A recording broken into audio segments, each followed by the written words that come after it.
মতো। নিজের মেয়ে সকালে ঘুম থেকে ওঠে 11টা, ওইটা সমস্যা নাই। বৌমা কেন উঠলো না, ওইখানেই ঝামেলা।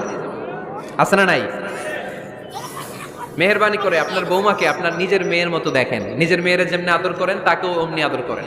আপনার বৌমারে যদি আপনি কষ্ট দেন, মনে রাখবেন আপনার নিজের মেয়েটাও আরেকবারের বউ হয়ে কয়েকদিন পরে যাবে।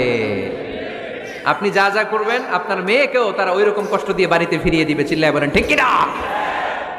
খবরদার, টিট ফর ট্যাট। ইট্টি মারলে পাটকেলটি খেতে হয়। এজন্য শাশুড়ি আম্মা জানারা যারা আছেন, বৌমার সাথে খারাপ আচরণ করবেন না মেহেরবানি করে।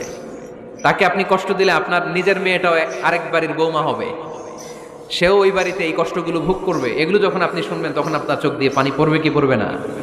পড়বে। এবার আসেন বৌমার কথা বলি। বৌমা যারা আছেন মেহেরবানি করে, বৌমা যারা আছেন মেহেরবানি করে আপনার শাশুড়ি আম্মাকে নিজের মায়ের জায়গায় রাখবেন।